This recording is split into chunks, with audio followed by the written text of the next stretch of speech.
Kisan registration Kisan card এই কেইদিনত আটাইতকৈ চৰ্চিত বিষয় আমাৰ বিশেষকৈ পিএম কিষাণৰ যিসকলে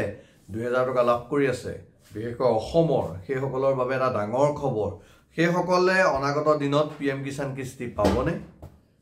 পিএম কিষাণ কাৰ্ড কি হয় আসলে পিএম কিষাণ কাৰ্ড নহয় কিষাণ কাৰ্ড কিষাণ ৰেজিষ্ট্ৰেশ্যন কি হয় সকলোখিনি লৈ আহিছো এই ভিডিঅ'টো তাৰ আগতে চাই লওক এই নটিছখন হৈছে কৃষি বিভাগে জাৰি কৰা এখন নটিছ এই নটিছখনত দিয়া আছে আমাৰ প্ৰত্যেকজন কৃষকে চাকৰিয়াল হওক নহওক আসলে চাকৰিৰ লগত কৃষকৰ কোনো কথা নাই কৃষি বিভাগৰ লগত জড়িত যিকোনো কৃষকে কিষাণ কাৰ্ড উলিয়াব লাগিব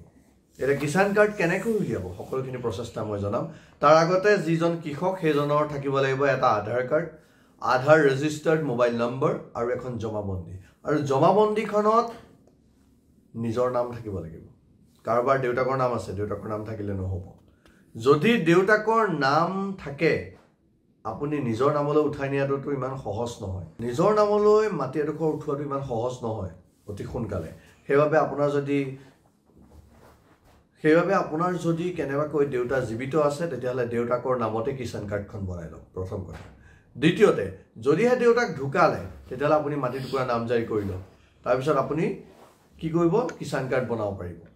গম পালে এটা কিষাণ কাৰ্ড বনাবলৈ হলে মানে মাটিত নাম থকাটো অতিকৈ প্ৰয়োজনীয় এতিয়া আহক পিএম কিষাণৰ যিসকল অধিকাৰী মানে হিতাধিকাৰী সেইসকলে পাবলৈ নাপায় আৰু এই কিষাণ কাৰ্ডটোৰ জৰিয়তে কি কি সুবিধা পাব প্ৰথম আহিছো আমি কিষাণ কাৰ্ডৰ সুবিধাৰ বিষয়ে কিষাণ কাৰ্ডটো যদি আপুনি লাভ কৰে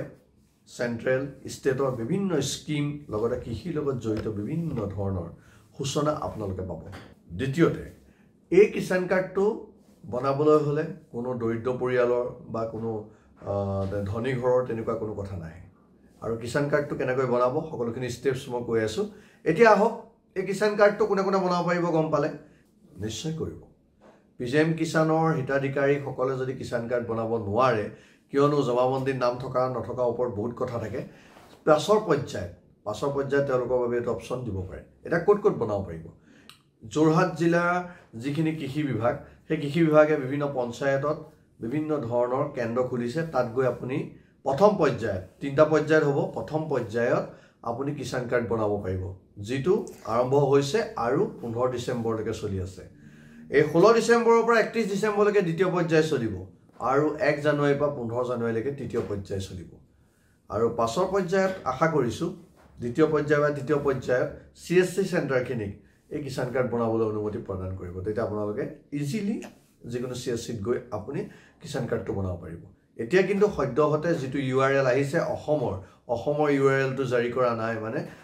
ওয়েবসাইটৰ যেটো লিংক হয় হেতু বৰ্তমান কৃষি বিভাগৰ বিষয়াসকলেহে কিষাণ কাৰ্ডৰ কাম কৰি আছে আৰু আপডেট আহিলে মই নিশ্চয় জনাম এটা গম পালে কিষাণ কাৰ্ড কোনে কাক লাগিব কি ধৰণৰ দৰকাৰ হ'ব আৰু পিএম কিষাণৰ হিতাধিকাৰীসকলে এতিয়াৰ পৰা কোনো ধৰণৰ মনত খোকোজা ল'ব নালাগে চাই থাকক এনেকুৱা ধৰণৰ যদি ভিডিঅ' পাই থাকিব বিচাৰে তেতিয়াহলে চেনেলটো নতুন হ'লে সাবস্ক্ৰাইব কৰি থব আৰু ইনফৰমেটিভ ভিডিঅ' পাই থাকিবলৈ বেল আইকনটো টিপিবলৈ নাপাহৰিব লগ পাম নেক্সট ভিডিঅ'ত